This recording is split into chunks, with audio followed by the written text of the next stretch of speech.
Jai Shri Bhakti Sampurna Jai Jai Shri Hare Krishna Maharaj Guru Gauranga Sundar Giridhari.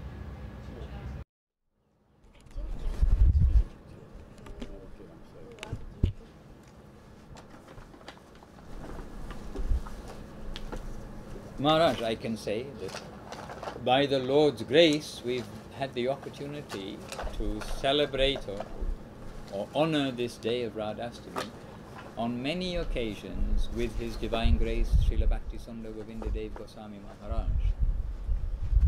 And in His presence, we are hearing directly from His lotus lips something of the glories of Radharani and of Lalita, because these are very so closely related days and so closely related personalities. But Gurudev himself is always saying how very cautious he is to talk about such high subject matters, and that these subject matters, they are really the domain, as he's feeling, of our Guru Maharaj, Srila Bhakti Rakha Sridhar Maharaj, and Bhagavan Srila Bhakti Siddhanta Saraswati Thakur. However, we can give a little understanding for the devotees, most of you who know something, and this way anyhow we can remind ourselves that everything to do with our life of devotional service as given to us by Mahaprabhu is personality centered and not just some energy, all is one, and this conception that like the bright light, etc., etc. So when we have personality, then automatically we have Leela, we have pastimes. And today is Radharani's appearance. And she appeared in this world as Guru Maharaj says, as a theatre show. She's eternally present, but there must be some way that she appears in this world. And how she appeared in the world when she's coming to participate in the Leela of Krishna in Gokula Vrindavan, then she appears on a lotus leaf, is it Maharaj, or lotus flower? I believe a lotus leaf. Lotus leaf. She appears on a lotus leaf floating down the Jamuna river. And at that time, the Jamuna river, it flows through a place called Raval. Raval or Ravel, perhaps, but Raval, I think we know it as Raval. And at that place today, there is a very sweet, small temple that we visit when we are doing the annual Kartik Parikramas. And at this temple is located beside the place where they're giving the honor that Srimati Radharani on a lotus leaf was discovered by Vrishabhanu Raja. And he was there at the riverside, and this extraordinary young girl on a lotus leaf was floating down the Jamuna river. And he took this as a sign, something very auspicious, very special. He brought her and presented her to his wife, Kirtida. And he presented this to her. She had no child, and she was overjoyed. And in this way, from all this time, then considered that from them, then Radharani has appeared. And that she has appeared just as the moon comes from the ocean. Some analogy like this, untouched by the ocean, but the moon is coming out from the ocean into the sky. So untouched by the world, then Radharani herself appears in this world. But when she was very young, then she did not open her eyes. She's a beautiful, beautiful baby, but eyes are closed, eyes are closed, eyes are closed. And then presently, after some time, then Krishna appeared in the world. Radharani came before Krishna. Guru Maharaj explained that actually Radharani in their childhood pastimes is taller than Krishna. This we heard from Guru Maharaj. Oh, she is taller than Krishna, in fact. Then we think, oh, okay. She is a little older than Krishna, but Radharani did not open her eyes. But presently Krishna had his particular Leela, his, as Guru Maharaj gives some way, as a theatre, little like a theatre. There must be some way that he makes his appearance in this world. And recently was Janmastami, but it was not this Janmastami, it was next Janmastami that Krishna appeared. But Krishna appeared in his world in his particular way. But in due course of time, then the friends, Mother Jashoda and Kirtida, they are friends. So Radharani's mother and Krishna's mother, they were acquainted with each other. They, each of their husbands, they are particular rulers in within the forests of Vrindavan. And when one day Jashoda Mai, she brings Krishna with her when she's going to meet her friend Kirtida.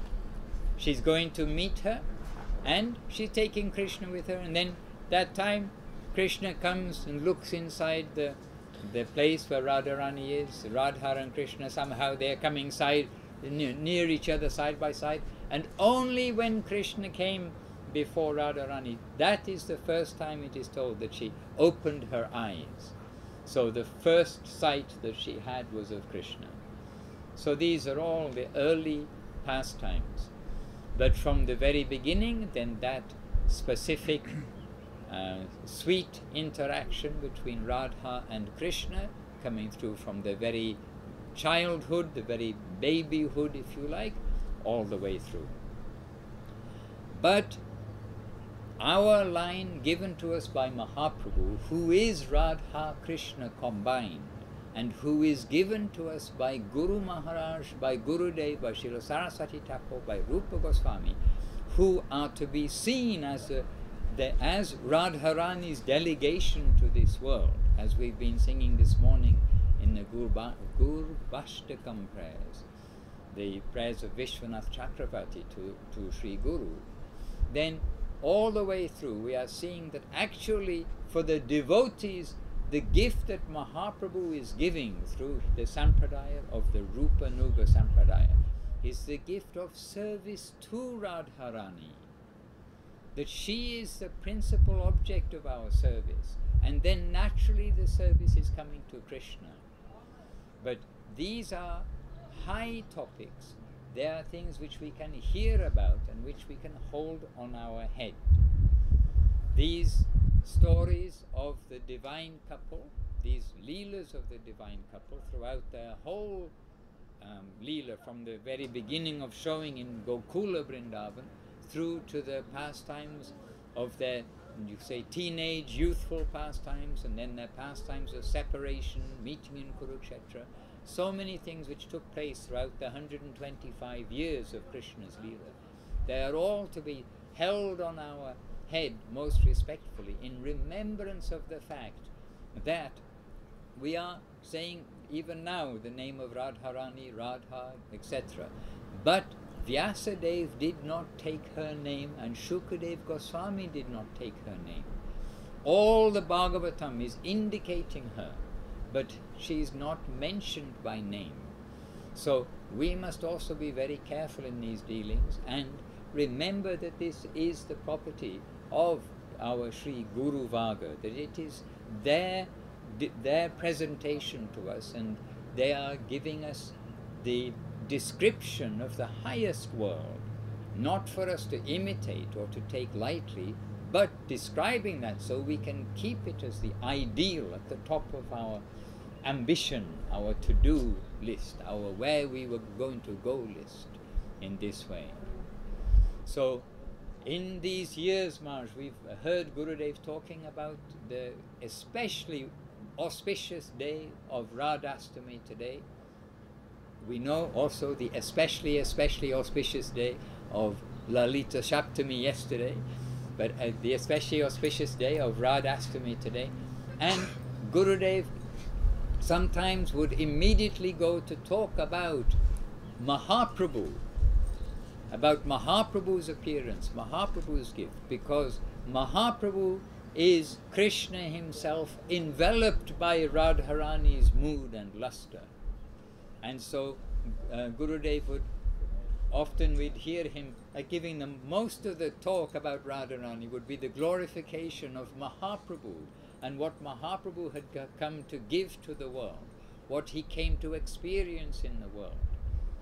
And sometimes Gurudev, or maybe always, but sometimes more prominently, Gurudev is talking about the glories of Guru and how we are to see that our Guru Varga and our Gurudev is seeing Guru Maharaj as Radharani, service to Radharani, very high topics, that by serving Guru Maharaj we are engaging service to Radharani. So sometimes we heard Gurudev, you can say, prominently chanting the glories of Guru Maharaj on this day of Radhastami. And then, of course, we are also hearing Gurudev chanting the glories of Radharani. Who is Radharani? She is inseparable from Krishna, the Lord, you can say, but who is the Lord? He's accompanied by his energy, and as we have the personality, the supreme original personality of Godhead, then we have that supreme original personality of his energy. And it is the sweetest things. Srila A.C. Bhaktivedanta Swami Prabhupada, he gave the Krishna book, which has got these Krishna Leela descriptions from the 10th canto of Srimad Bhagavatam. He gave this early because he did not know whether he will really have the time within his lifespan, in his material lifespan, whether he will have the full time to give the translations and commentaries for Canto 1, Canto 2, 3, 4, 5, 6, 7, 8, 9, before coming to Canto 10. But Srila Prabhupada knew that the devotees, the newcomers, that everybody, we need to hear of Krishna Leela from the devotees and not from other sources which you can say, oh, somebody is a great Sanskrit scholar, they have translated these parts of the scripture into different languages of the world.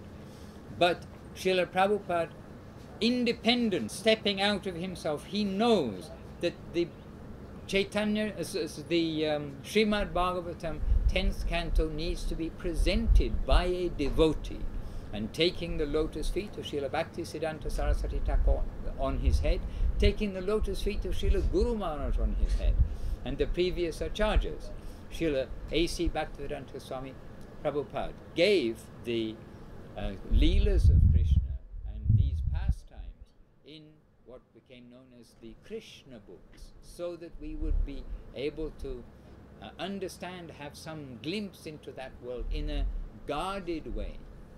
One thing we know about Srila Prabhupada's books is whether you read the first book or the last book, he's hammering home to us always the 4 regulative principles, chanting Hare Krishna, the whole foundation of devotional service.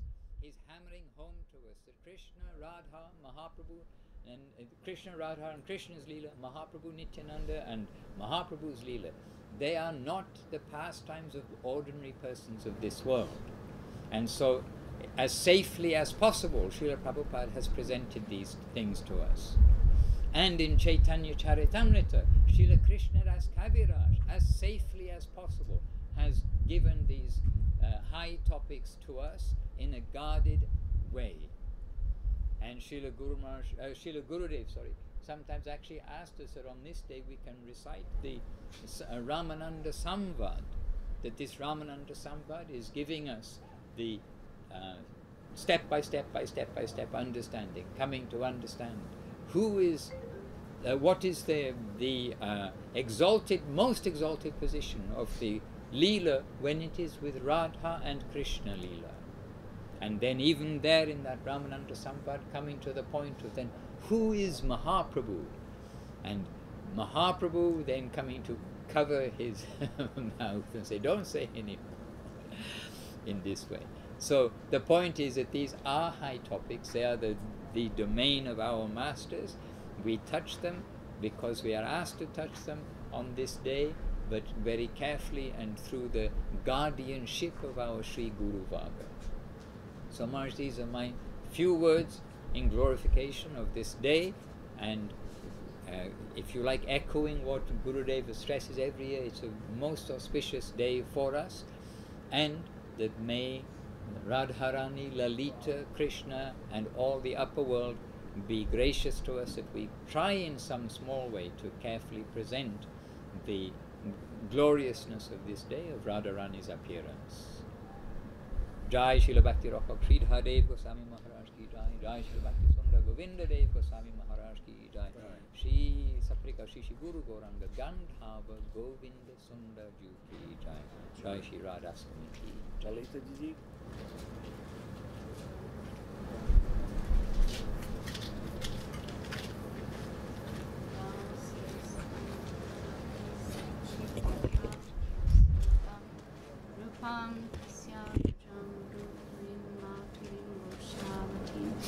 Radha Kundam Girivaram Ho Radhika Madhavashram Prapto Yasya Pratita Kripaya Shri Guru Tam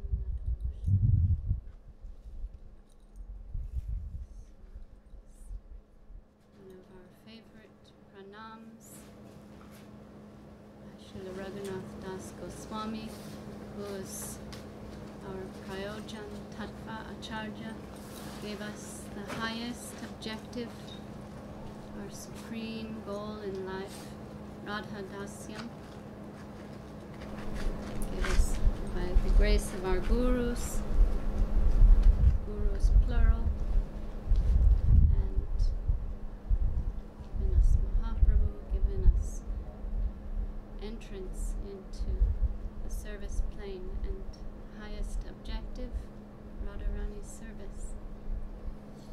And maybe we're so far from that highest objective, but that has been graciously granted to all of us.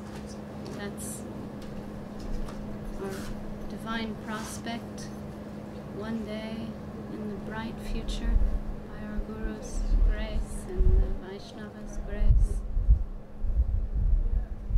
We have that connection to that powerhouse, that divine flow,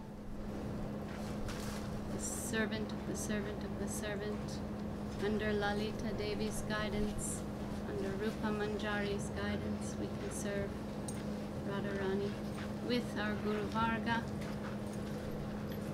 Together we can find all our Guru Varga present.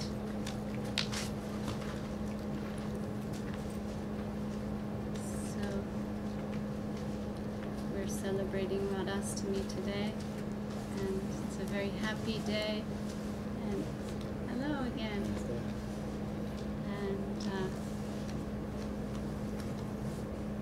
on this day, Gurudev, we stay like Madhusudan Maharaj said, certain things he would give, he would always mention on these days. And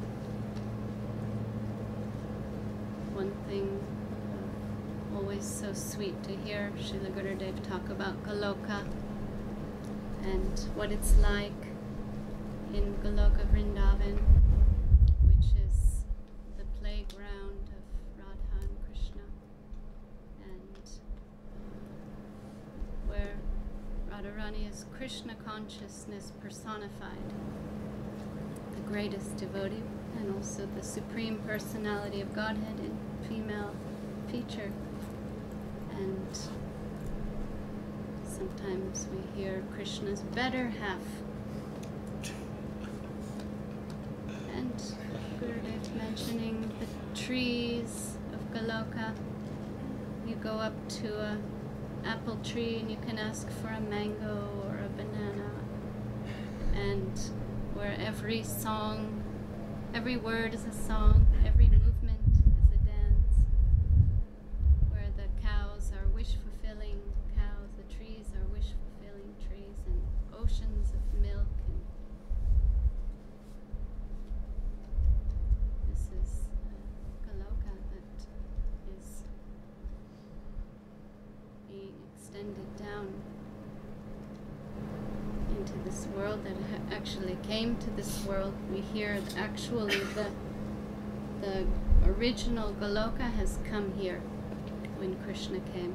Radharani demanded we bring everything with us, and a replica can stay in the spiritual world. So that sweet divine abode is manifest and welcoming us, and that service of Radharani is our supreme, ultimate objective and aspiration and divine prospect. And in the meantime, we just follow our Guru's instructions and stay with the good association of the Vaishnavas and follow instructions and give our hearts and our souls and surrender. Sharanagati will deliver that divine prospect can be realized. So it's a very happy day, and we pray our Gurudev and all our Guru Varga who are residing in the service of Radharani, that they smile down upon us and give us the strength to surrender and to realize our prospect.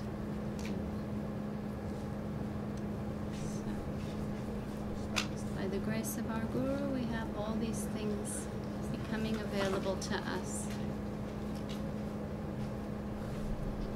And that's all I have to say.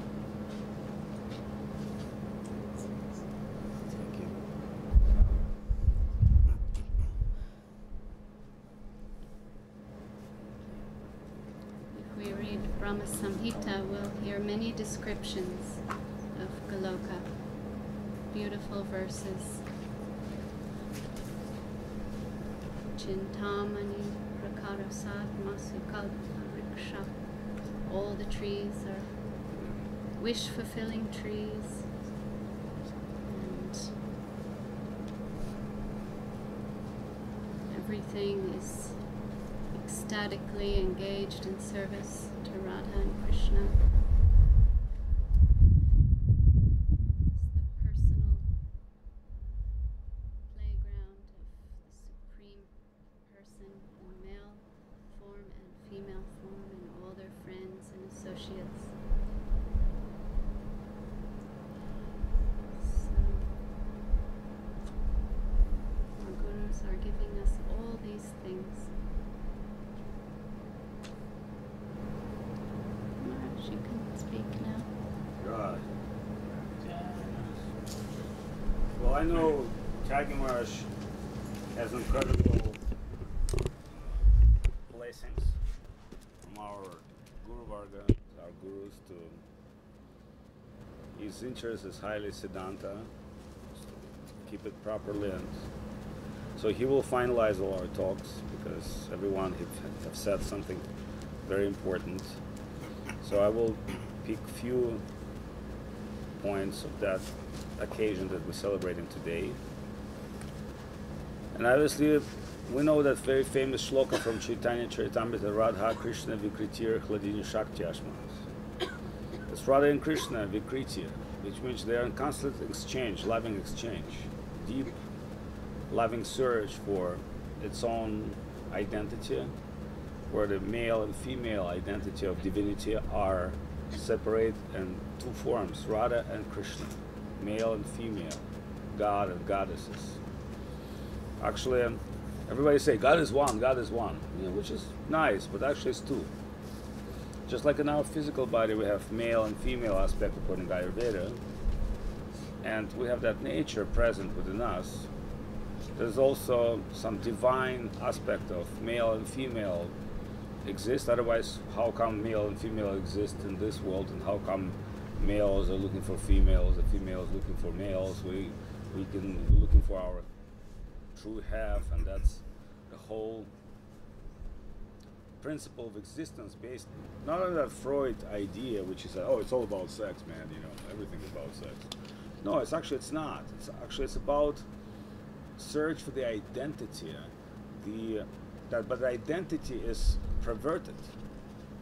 So as we can look at divine couple, we can also see there's a Krishna who represents, beautiful male, but what Krishna is charmed by is the beautiful female.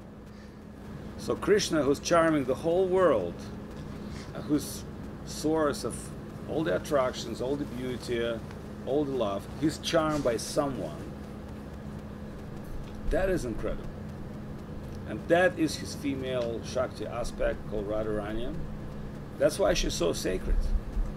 So she's kind of hidden on the background, because it's very hard to get to Krishna, but to get to Radha Krishna and see why Krishna charmed by Radharani.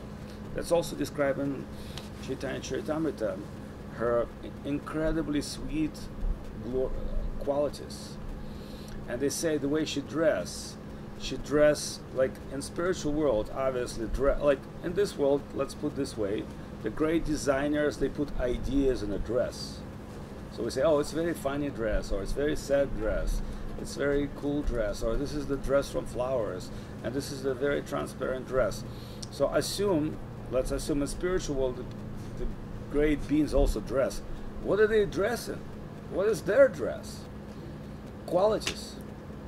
Humbleness, sweetness. So that's why Radharani described as she's carrying the certain qualities as her dress, as her ornaments. And sometimes she blessed different devotees by just taking one of her ornaments and giving to him. I give you this humility, I give you this, I give you that. Because everything in spiritual world is living and connecting. There's nothing shallow, nothing superficial, nothing made from paper mache, the paper phony looking like, like this inflatable peacock, it's just air. But obviously everybody want to take selfie picture because that's the nature of this world. It's actually empty from within, and to describe, to find that refined nature, it takes some special blessing. So she is called Hladini Shakti. Radha Krishna Hladini Shakti Asmat.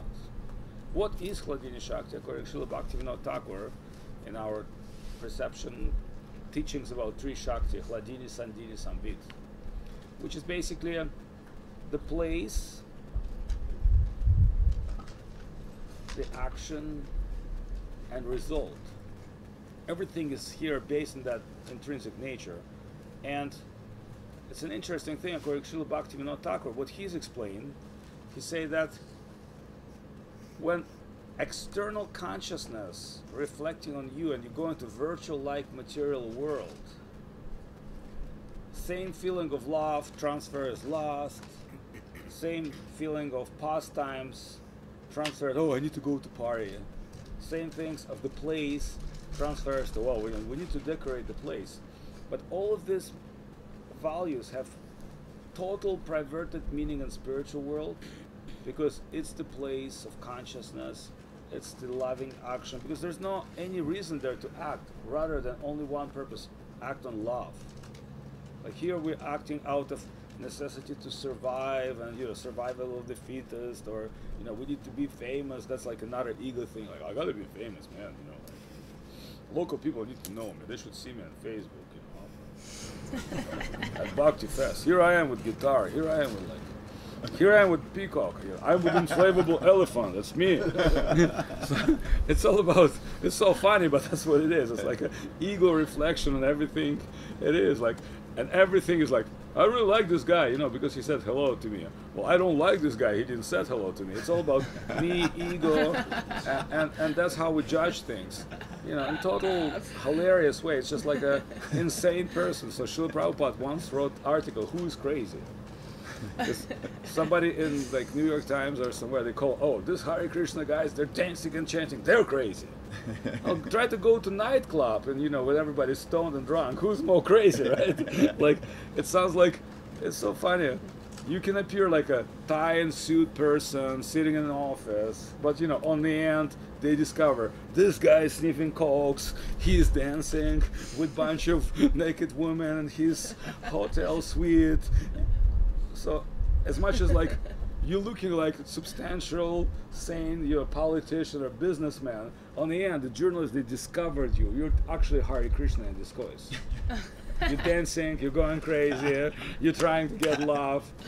In perverted way. Perverted way, not the straight one. It's so funny, actually. So then Srila Bhaktivinoda Thakur, his explanation is, this world is a reflection of the soul. Whatever the soul really seeking on the plane of reality, like true love, true affection, true immortality, exchange, it's kind of like, if I give you a shot of ice cream, and you take shot of like spoon, I said, would you like to try my shot of ice cream? You say, well, I don't have a shot of spoon. Well, you can, So then you eat the shot or like,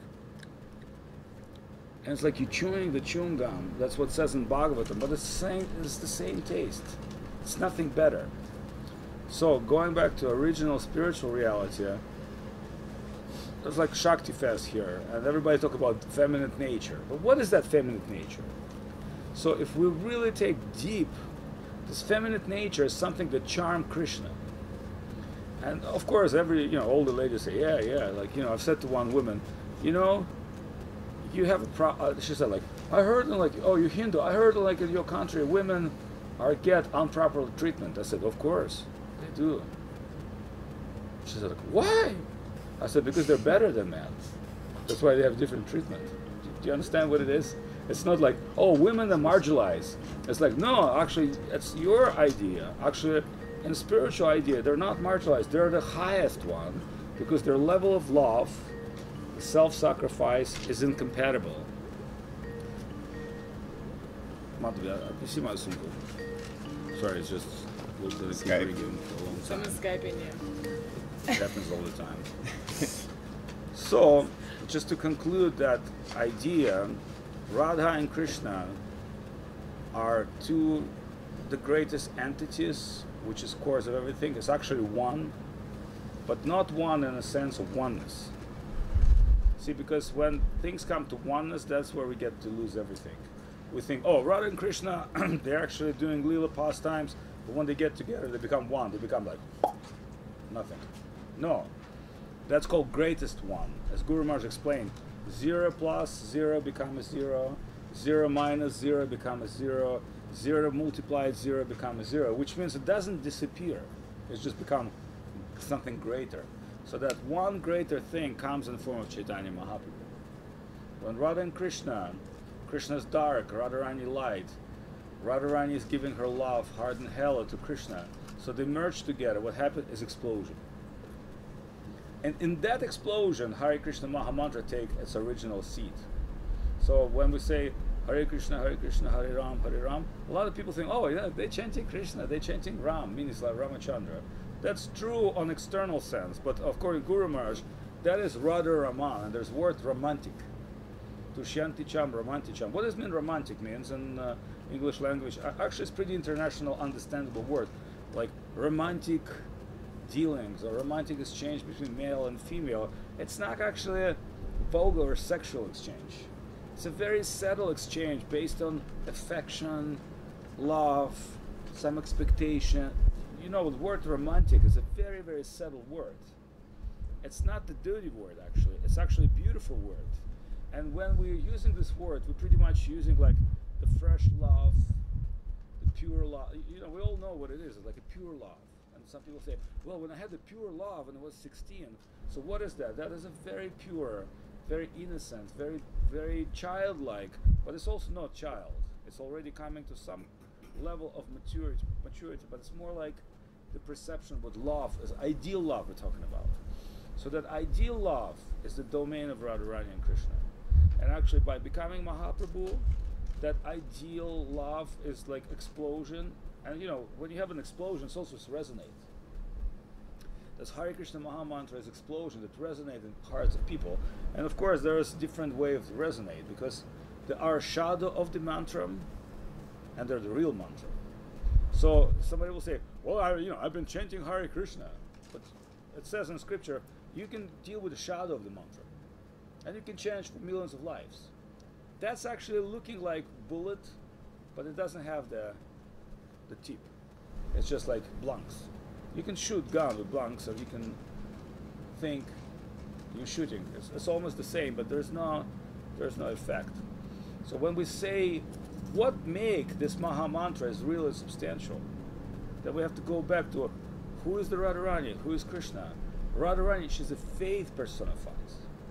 See, if there's any faith and person as her, she got all these qualities, and it's interesting, you know, Vishnu has particular amount of qualities, Shiva has particular amount of qualities, Baladev has particular amount of qualities, Krishna has particular amount of qualities, he has the most qualities. And Radharani has few unique qualities. Chaitanya Mahaprabhu and Radha and Krishna combined, which means all the qualities, all the beauty, all the divine qualities in one. So therefore they say, without Radharani, Krishna would not be so much happier. Without Radharani, Krishna would not be Krishna of Vrindavan.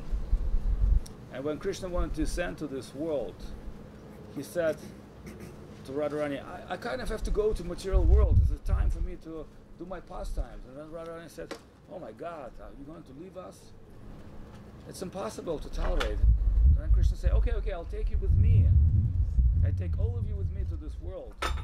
And then Radharani said, I can't go when there's no Vrindavan, when there's no cows, when there's no flowers, there's no gopis, because there's nothing for me.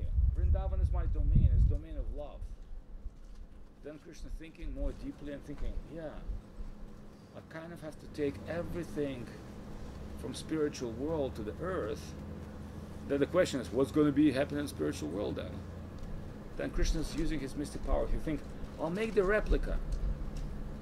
I'll make the replica of Goloka. I'll keep all the same because I'm mighty Krishna. You know, I can just duplicate myself, and I can keep my outer self in spiritual world, and I can duplicate all the gopis, all my inhabitants, but as my personal self. It's multi-identity. It's a big problem in psychological world. So one crazy person, and the writers of Kafka, I guess, the soldier Schweik, when he entered the mental institution, he claimed himself as the two guys who invent Slavic Bible, Kirill and Methodi. When they said, why you have double identity? He said, I want to receive double food. That's great, you know. Like, you understand? He was very, very purposeful, crazy. He wants to receive double food. So double identity. But in spiritual reality, we're talking about multi-identity. Remember, Krishna is unlimited. He can expand himself in everything, but at the same time, he can be so mighty that he also can keep as his original self in the form of different avatars, just like one candle light another candle, and one candle light another candle. So Krishna becomes that, and Radharani can also be that. So just think of this idea. They're coming to this world. Not some copy Krishna avatar original. They copy to this world, and Krishna promised, I'll take everything with me. So they're thinking, how do we descend?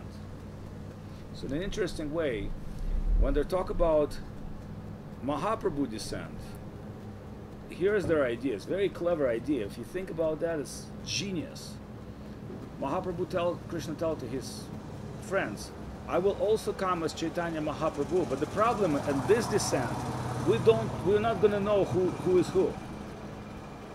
It's like, you know, we're eternally connected, but we'll meet somewhere, and I will discover, oh, is that you? So when Gaur and Nityananda meet, the first thing, Nanda Acharya home, Mahaprabhu coming, and he sees Nityananda Prabhu so beautiful. Well, he look at Nityananda Prabhu, he think, oh my God, it's like Balaram, but he's so beautiful. And Balaram looking at Krishna and thinking, is that him? Is that really him? He's so beautiful. Because, it's not Krishna. It's Krishna with Radharani. It's something much more beautiful. Then they're overwhelmed to see him. So as Maharaj mentioned, pastimes of lotus descent, the Radharani coming in a lotus, and she coming as a blind girl. And why she's coming in a blind girl? She doesn't want to open the eyes. She doesn't want to see anybody. So when the news come in Vrindavan, the Maharaj Rishabhanu, who never had a child with Kirtida, they could not produce the child, but finally by divine grace they've got the magic child. It's a beautiful girl, but unfortunate news, she's blind. But we have to come and see anyway, you know, a child is a child. So when Krishna is coming, as a baby Krishna, he's claiming to Radharani and he's putting his lotus face in front of Radharani. At that time, Radharani opened her eyes. Because she thinks, if I'm coming to this world, I can't stand a moment without my beloved Krishna. So I appear to be blind, and at this glorious moment, when Krishna is putting his baby face, sweet face, she opened eyes, and that's how their relationship began. And it's a very sweet childhood relationship. So if you go to Varshana, place of Radharani, you'll see the swing where they used to swing. You see the place where they had their pastimes. And as they grew up, obviously, a deep love was building with them.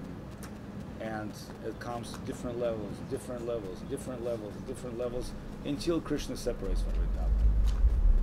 And then the deepest love comes. So one time, Krishna separated from Radharani, and he was observing her incredible mad love for him, and he could not believe it. And when he approached her, she said, "What kind of love you have in your heart that can be expressed this way?" And then Radharani said, "I will grace you with that feeling." And she's giving her heart and hello to Krishna. Just imagine, like, the most precious feelings that she had in her heart, she had to give to Krishna. And in this way, this Gauranga Mahaprabhu descent appeared. And that's why we're celebrating Maha Mantra, that's why we're celebrating Mahaprabhu. Not only Radharani appearance, it has to be connected with Radharani and Gauranga Mahaprabhu. And you know, there's so much to say about it, because we're not really qualified. As Maharaj said, talk about all these things are not a casual conversation. So we don't chant Radharani songs occasionally just for like, okay, Radhe, you know, let's do Radhe. What do we want to do? Radhe. Oh no, let's do Kali, Kali, Kali. Okay, let's do Kali, Kali, Kali. No, let's do Radhe. That doesn't work this way. In spiritual world, everything is like levels, and they're like, Kali is expansion of Shakti on material life. She's like a prison, director of a prison. And Radharani is a prima ballerina from Bolshoi theater of Krishna's pastime. So it doesn't really match together. All the respect, all the gods and goddesses, but we also understand the difference. Same say by difference, as we say in Thailand. Same but different. And that difference is infinite. So Tyagi Maharaj will conclude what I've said. My presentation is very chaotic because there's so many things I want to talk about. But I know somebody has to like put it in the proper stage-by-stage presentation, so Tyagi Maharaj will say something. And you forgive me, I mentioned so many things, so many ideas, but... Jai Shri Gurudev ki Jai, Jai. Hindu ki Jai, Jai. Shri Radhastami Titi ki Jai. Jai, Kirtan ki Jai.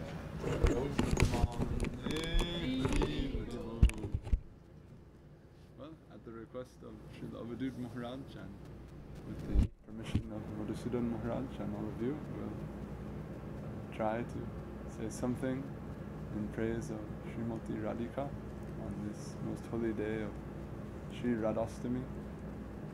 And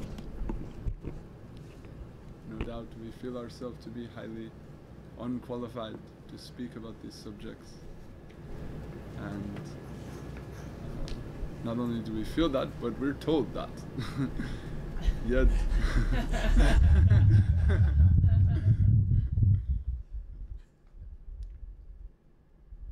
Yet,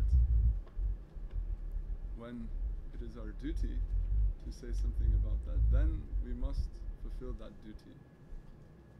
And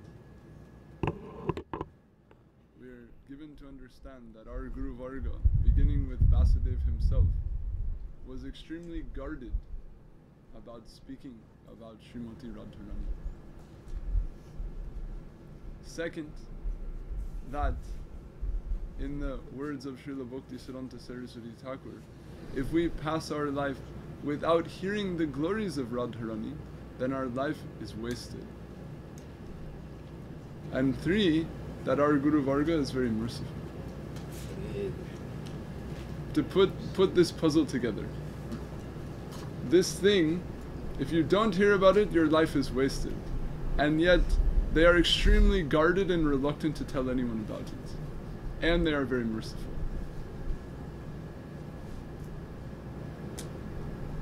So it means that their fundamental purpose, their ultimate in extreme intensity of desire is to convey this. Yet inherent in that intense desire to convey it is extreme caution that it not be misconceived. And hence, they are extremely guarded in their presentation, yet very, very keen that the point will actually be conveyed. And that is their mercy. So, we cannot think that what is the most fine and most deep thing to understand is going to be the most free and readily understandable thing. And, as Guru Maharaj used this phrase, as connotation increases, denotation decreases, and vice versa. So it means to understand something more and more nuanced requires greater and greater qualification. So their purpose is to make us qualified to receive these things and to convey these very things. Right? We heard some example from the life of Srila Bhakti Saraswati Thakur that he spent 90% of his time and energy saying what Madhura Rasa is not, undoing misconception about the position of Radharani and the service of her and her entourage to Krishna. Yet, we heard, as Param Gurudev recounted, that when on a particular occasion in an appropriate audience he did begin to speak about Radharani, he spoke with the most extreme intensity, the most extreme feeling of conviction, and with the strongest sense of feeling at home. That this really is where he's coming from, that this really is what he has to give, that this really is the fierce driving force within all of his broad endeavor. So we feel on this day that really it is the ultimate purpose and satisfaction of our Guru Varga, that we will have the deepest regard and appreciation for this day. And so Bhakti Siddhanta Saraswati Thakur, he went so far as to say, it is the happiest day of the year.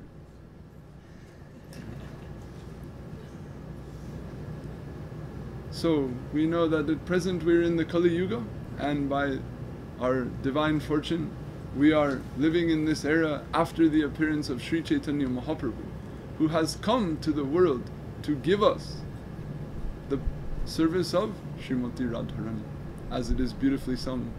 Jari Gaura na hotto, tabe ki hoito, kemone dhari tamde, Radhar Mohima, Prema Rasa Simha, Jagate Janata Ke. That if Mahaprabhu had not come, then what would have been? How would we have lived? Who would have revealed to the world the position of Radharani, the supremacy of her love? So we can say, the purpose of our existence in this time is to appreciate this. That's why Mahaprabhu came. This is the time that this thing is being distributed. And therefore to miss that is to be unsuccessful, is to become deprived. So Prabodhananda, he wrote, Prasarita Mahaprema Pijusa Rasa Sagare Vishvam Gaura Rase Magnam Sparsho Pi Mamanabha. No, I'm crossing two. He said, Yo Dina Dina Eva Sa. He said, now that Chaitanya Mahaprabhu has appeared, and he has in the most broad way distributed the finest nectar of Krishna Prem, someone who doesn't get that, someone who misses that chance, there is no one more poor and unfortunate as him. There is no one so unfortunate. If you lived in a chance where there was no, and a time where there was no chance, then you didn't have it anyway. But when you had the chance and you missed it, that is unfortunate.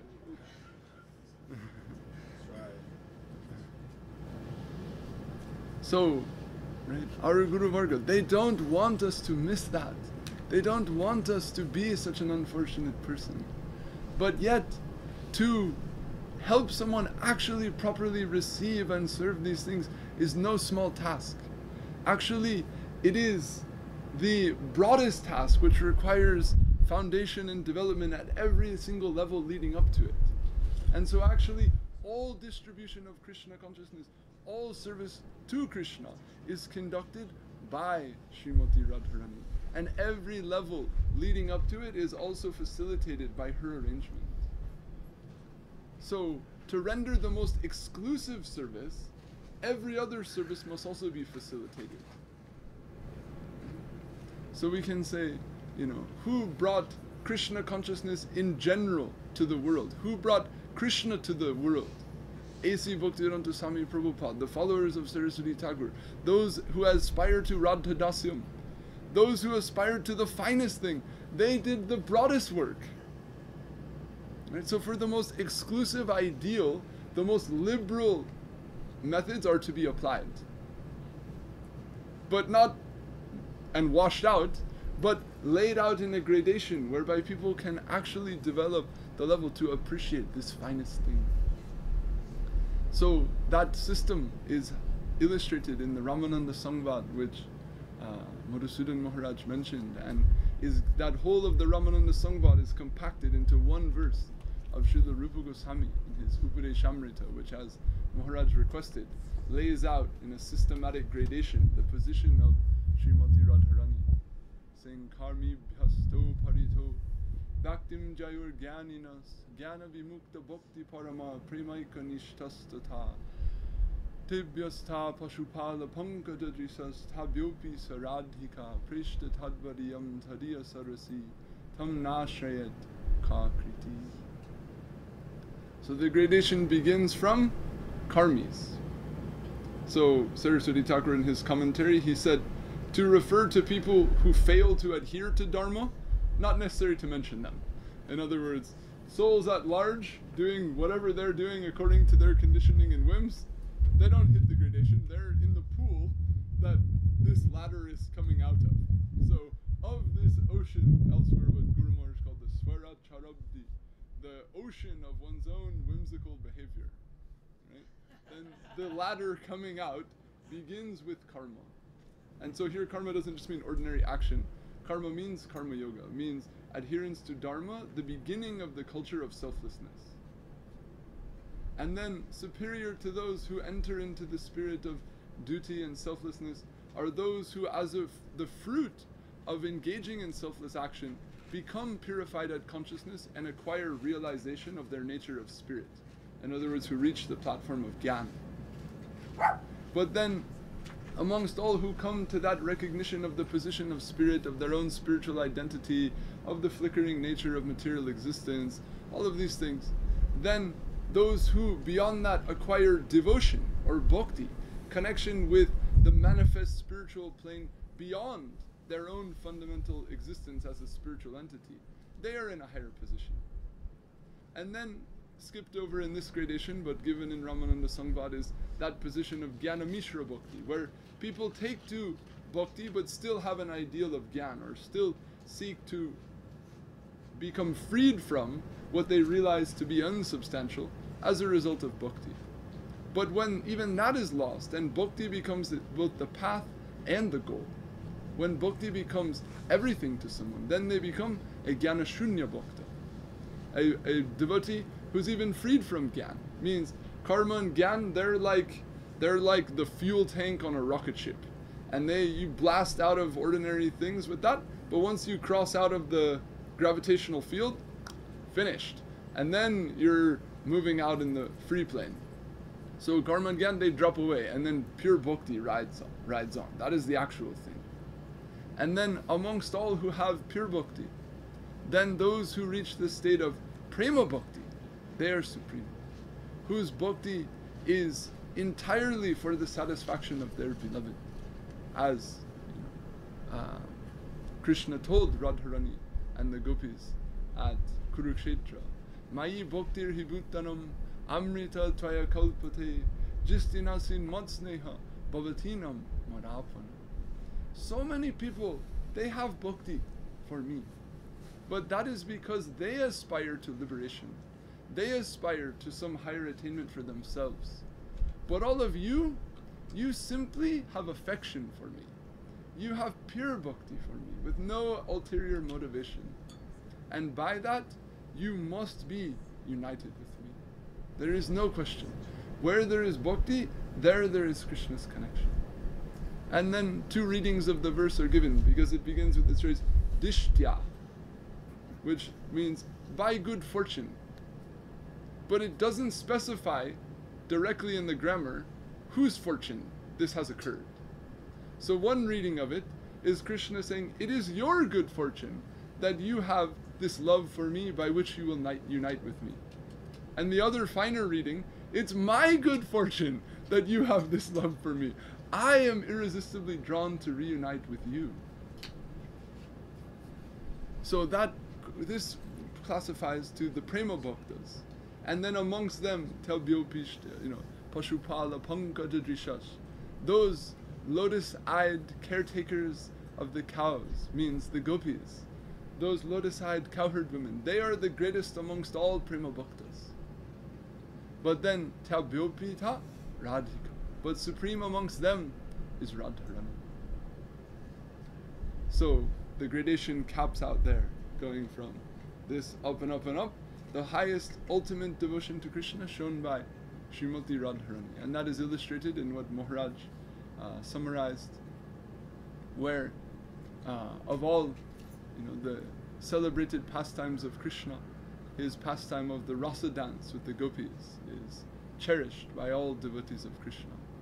And in this extraordinary pastime, the supreme position of Radharani above all other gopis is vividly illustrated, where it is, as we chant every day, Shriman rasa rasarambi vangshivata tatastita karshan venu shaner gopir gopinath shriyestu. May Gopinath bestow his mercy upon us.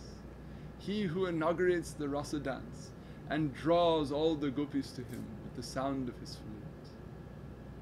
So he begins in this way, drawing all to him. And then as the pastime goes on, then Srimati Radharani decides to withdraw from amidst that circle. And once she does, then Krishna loses his interest in the billions of other gopis he's dancing with there.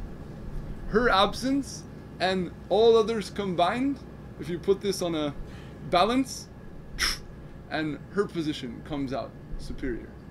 So drawn away from the purest love of innumerable gopis, he goes in search of Radharani. So Krishna, who is Krishna? He's all attractive, but he's now become attracted elsewhere. This Maharaj was mentioning. How is it that the all-attractive Lord can be attracted elsewhere? This gives us entrance into the position of Radharani. That she can attract even he who is all-attractive. And so, on some occasion, there was a quarrel amongst some parrots in Vrindavan about this, which Gurudev recounted very nicely. Right? Where the male parrot is speaking on Krishna's behalf, and the female parrot is speaking of Radharani's behalf. And the male parrot is very proud of his Lord Krishna, the Supreme Lord, Supreme attractive person. And then he says, Amar Shuk Bole Amar Krishna Madana Moha. My Krishna, he is more enchanting even than Cupid.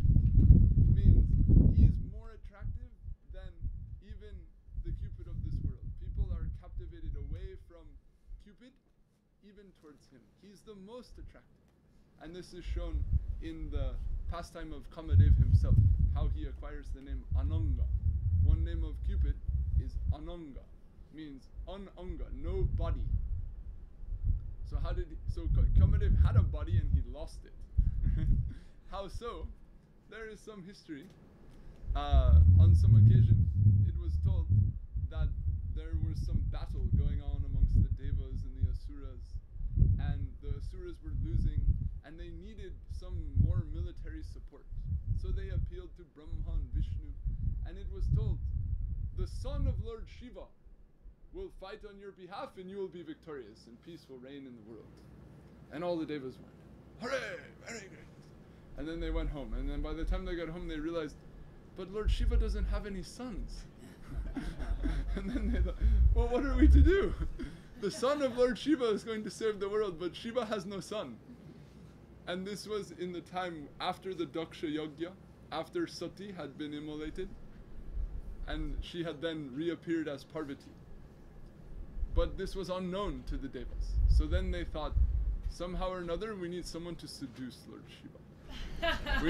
we need Shiva to impregnate someone so that there can be a son so that we can save the world.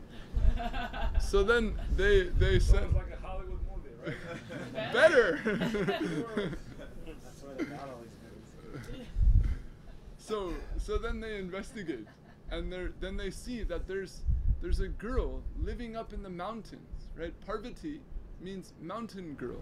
Parvat is a mountain. Parvati, she who lives in the mountains. So this young girl is living on Mount Kailash, and she knows that this great Lord Shiva is meditating there, and she feels this mysterious attraction to him.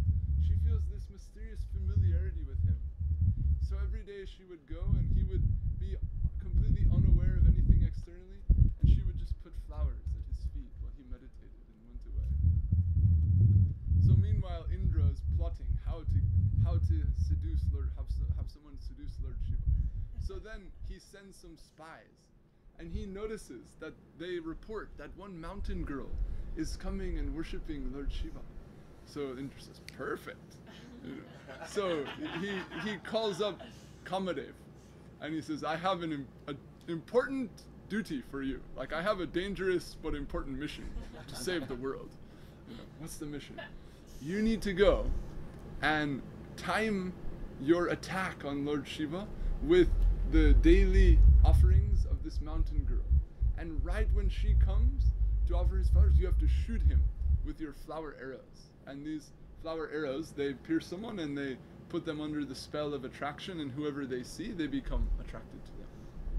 So he says, you arrive there, you hide, properly time it, and right when she's there, shoot him. He'll come out of his meditation, he'll see the mountain girl, and as a result of some causes and effects, soon enough the peace will reign in the world. So he sends Kamadev on this mission, and Kamadev brings his wife Vasanti, means the goddess of spring. So she comes, and then she creates the atmosphere of spring on top of Mount Kailash magically, and there's jasmine breeze and budding flowers and bees and birds and everything is there. And Parvati comes amazed by the sudden change atop Mount Kailash, and she comes to offer, her flowers at the feet of Lord Shiva, and Kamadev is behind a bush, and then he comes out and he fires his arrow at Lord Shiva, and then Lord Shiva shows some jerk comes, like he's been struck by the arrow, and there's a delay of suspense, and everyone is, what will be the reaction? And then he opens his eyes, and then immediately his gaze goes directly to Kamadev, and then a massive fireball explodes out of his third eye and incinerates him.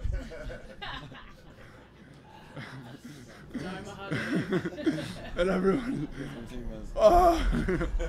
and then Basanti, who's hiding in the bushes, she's going, my husband just got incinerated, and Parvati is looking around going, what is going on here? And then Basanti runs out and she's like, please, please, please, Lord Shiva, don't be angry. You just burned my husband to death. Please. And then she explains, she lays out the whole plot. And Indra sent us in the world, and we have to, we have to have the sun, and all this. It tells the whole story. And then Shiva is very serene, and he says, if you needed my help, and we need to save the world, you could just ask. You don't have to make this whole conspiracy to seduce me. You can just ask me. Right?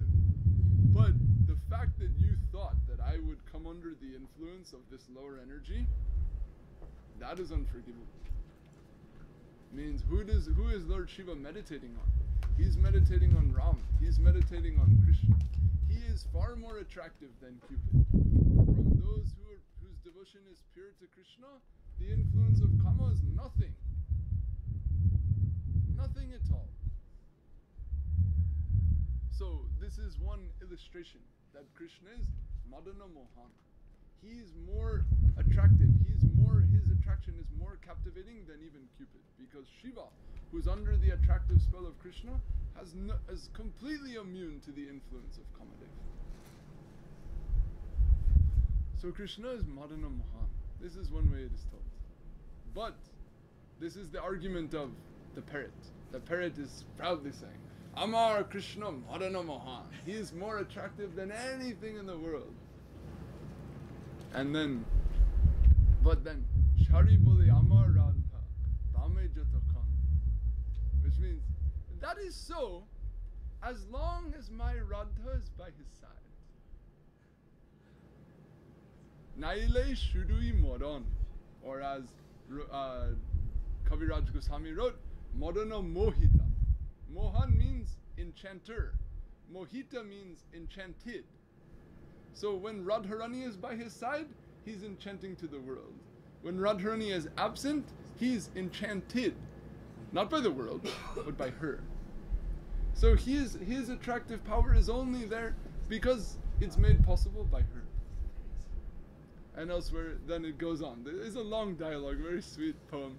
I won't go on so long, but elsewhere Gurudev repeated the line, Shuk bole Amar Krishna Girid Hari Chido. My Krishna lifted Govardhan hill. He's so powerful. Shari bole Amar Radha Shakti Sancharilo.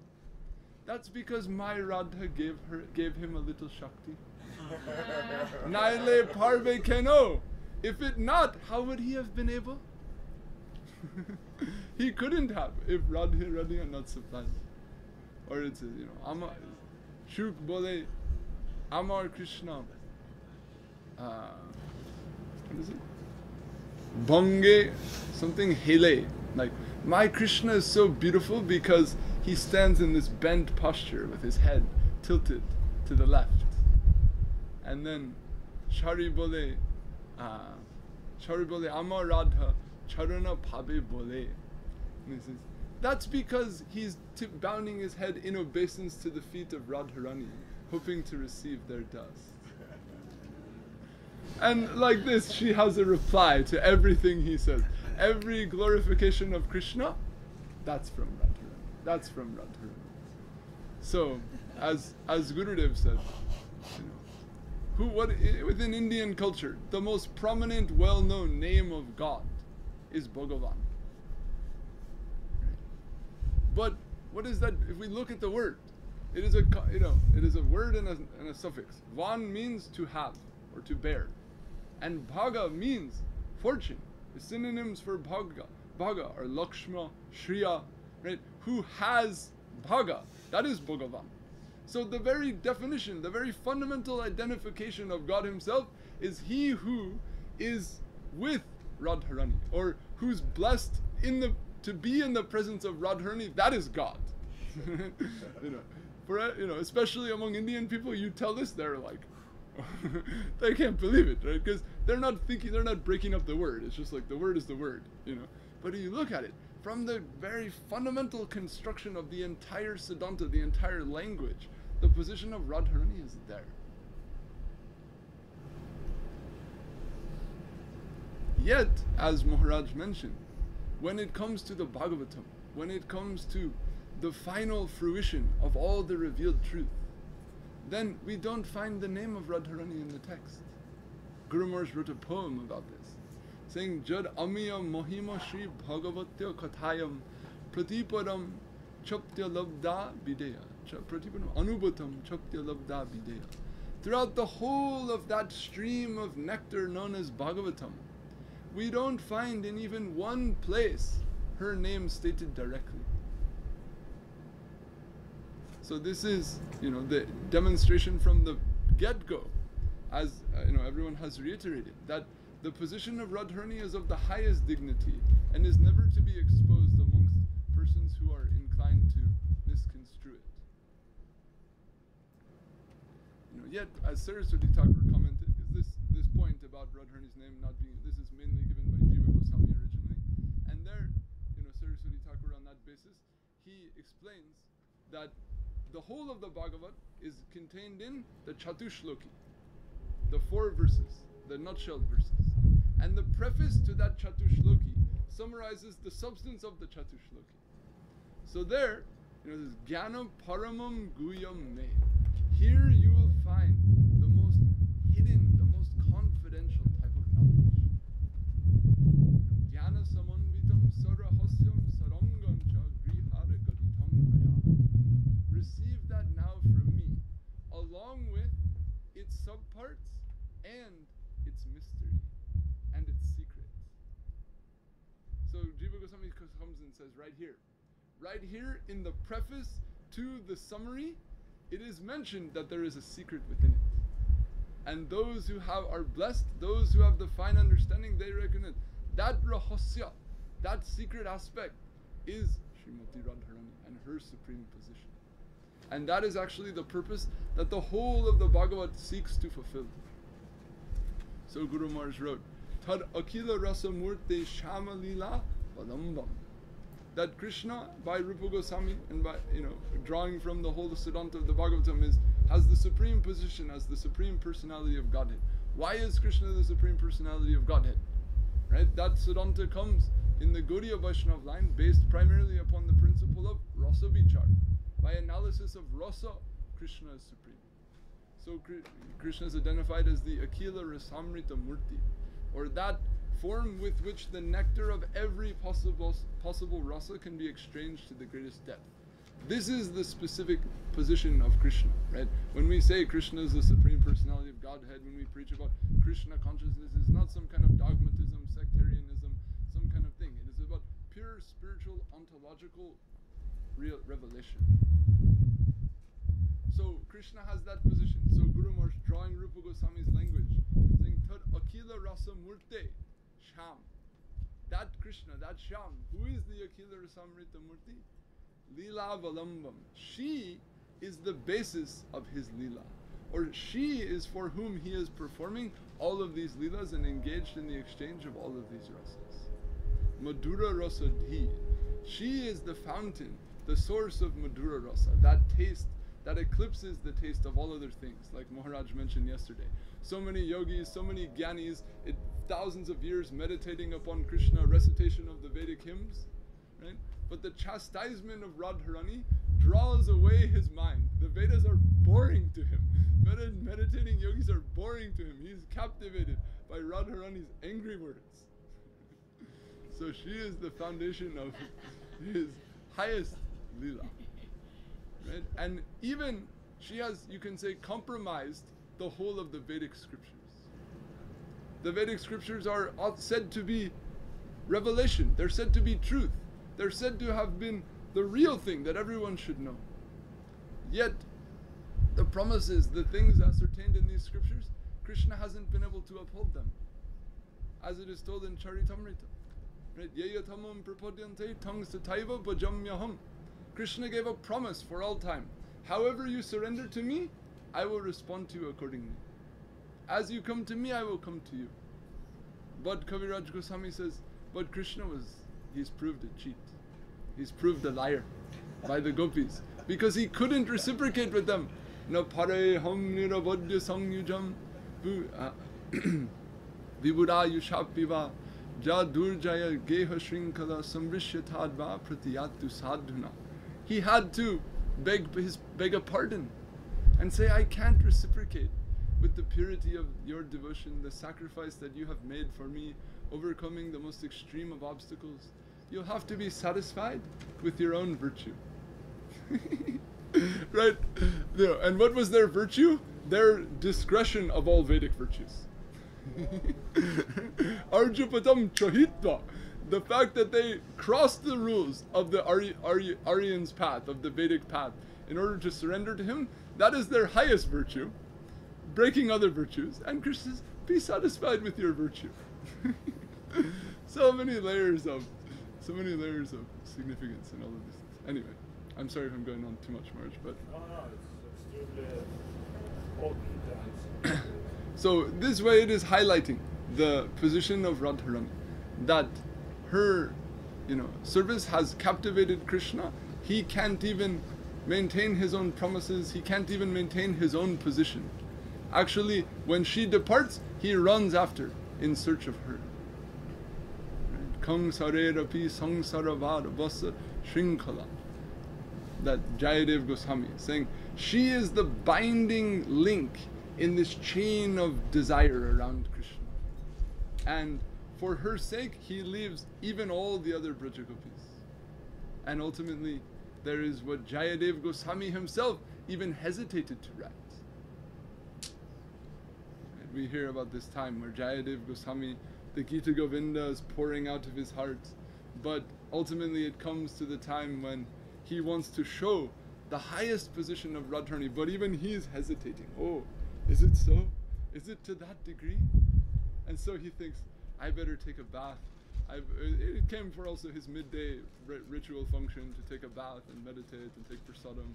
So I'll better just meditate on this and come back. So he left it, he went, he took a bath, he came back for prasadam, and he comes back and his wife is already taking prasadam, Padmavati. And he says, Padmavati, what are you doing? Because this is classical culture where the wife always takes the husband's prasadam. And he's saying, what are you doing? You're eating before me. And she says, what do you mean? You already took prasadam. What do you mean I took prasadam? I just came back from the river. No, you came back, you came inside, you went, you quickly wrote something in your notebook, you came back, you took prasadam, and then you went to rest. What are you saying? No, I did not. Yes, look, there's some, go and see what you wrote in your notebook. And if you listen to the recording, the way Guru Maharaj tells the story is so beautiful. He said, Jayadev goes inside, and then soon enough he says, oh Padma. This call, the way Guru Maharaj coos it is very touching to the heart. Oh Padma, you are so fortunate. You are far more fortunate than me. What? And he said, Krishna has come and composed this line himself, and you have had his darshan, you have served him prasadam. I have not received such fortune. And what was that line? Right? It said, Garo smara gara lakandanam mama shirasi mandanam dehi parapalavam dara. Where smara is another name for Kamadev. So smara garala means Kamadev's poison. Means this extremely intense pull of Kama over me. Somehow, Kandanam means I must somehow cut this. I must somehow get the antidote for this poison, this infection that has come over me. So, Mama Shirasi Mandanam. As an ornament upon my head, Dehi Padapalavam Udharam. Please place your most magnanimous lotus feet. Put your feet on my head as an ornament and save me from this affliction of desire that I'm feeling for you. I'm sorry to say in too much detail, but I'm not fit to say. Anyway, it is such a beautiful line of the poem, we cannot contain. So, to show Krishna is taking the feet of Radharani on his head. This is the position of Srimati Radha. Tri Bhuvana Mohana Mohini. We heard one example where on Radhastami day, some kirtan is going on in the Gaudiya Math, and one brahmachari is chanting some kirtan in praise of Radharani. And as is customary, at the end of the kirtan, some what's called an akor, or some ornamental lines that usually are meant to illustrate or summarize the meaning of the kirtan are being given. So then he starts adding some akor, and usually like a prayer for mercy is common, like we sing Eba Ramai Doya Koro. So he starts singing that, but then he's singing a song and then he's prays to Radharani saying, please bless me. But then the descriptive word he puts into that like impromptu ornament on the song is he says, Bhuvana Mohini Radhe. Please give me mercy. Bhuvana Mohini means that goddess who enchants this world. Please give me mercy. And Saraswati Thakur was upstairs and he heard this and he became furious. And he comes downstairs in the temple and stops the kirtan. And he says, never sing this way. And everyone is shocked. What? Gurudev told this story. And he said, Radharani has no business in this world. She has nothing to do with this material world. That she can enchant or she can do something amazing in this material world, that is not glorification of Radharani, that is blasphemy. What to speak of enchanting this world? That is nothing. She enchants Krishna himself. That is infinitely more. So, Kaviraj Goswami, Rupa Goswami, everyone, they've described her as Tribhuvana Mohana Mohini, Madana Mohana Mohini. She who enchants, he who enchants the world. That is her position. Pure, exclusive in the pure divine plane. So her position is summarized in one verse that our Gurudev liked very much in Chaitanya Charitamrita, saying, Devi Krishnamai Prokta Radhika Paradevata Sarva Lakshmi Mai Sarva Kanti Sammohini Para. And many times on Radhastami, Gurudev would explain this shloka, or say something about this shloka. So here first she is named Devi. Devi is a very broad word. It's used to respectfully address a woman in the world or a goddess or everyone. But really, who is Devi? It must be Radharani. And the meaning of Devi comes from the Sanskrit dhatu div, which is the same root in English where we have the word divine. Same div. So according to grammar, that div has two potential functions. One is krida, or play, and the other is shobha, or luster, or beauty. So a deva, or a devi, is one who is beautiful or resplendent, or one who is playful. So Kaviraj Goswami says, Radharani is Devi because she is supremely effulgent and beautiful, and because it is within her that Krishna finds all of his play, all of his lila. And she is Krishnamayi. She is who is within and without is Krishna. So today on Radhastami, as we heard from our Maharajas, this pastime, how she did not open her eyes until she could glance upon Krishna. So one way that this line Krishnamayi is explained is it says, Jaha Jaha Netra Pore Tahe Krishner Spure. That her position is such that wherever she casts her glance, Krishna appears there. He's drawn to her with such intensity. And another reading of it is that wherever she casts her glance, she sees the presence of Krishna. She doesn't see anything other than Krishna. Whatever she sees, that's somehow related to or an expression of or something connected with Krishna. And explaining that, Gurudev quoted a line of Chandidas or Vidyapati, I don't remember, where it says, Jodi Nayane Mude Taki, Antare Govinda Deki, Nayana Kulile Deki Shame. That if she opens her eyes, or excuse me, if she closes her eyes, she sees Govinda within her heart. And as soon as she opens them, she sees him in front of her.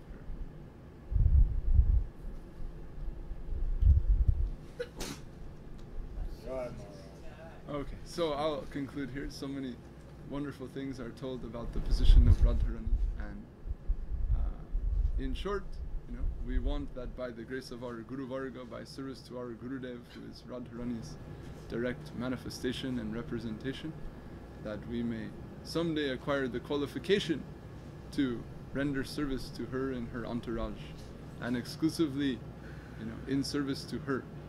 Lastly, sorry Maharaj, I gotta say one more, which is so important. Asha Varayar Amritama Sindhu Mai Katanchit Kalo Mayati Gamita Kila Sampraptam Hi Tam Chet Kripam Vidasasi Naiva Kimme Pranaya Brajena Chaparoru Bakari Napi.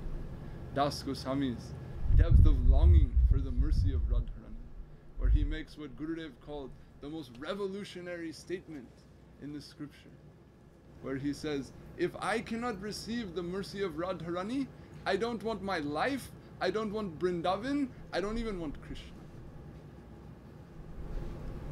This is the foundation of Shuddha, Vishuddha Shakta practice, exclusive adherence to worship of Shakti.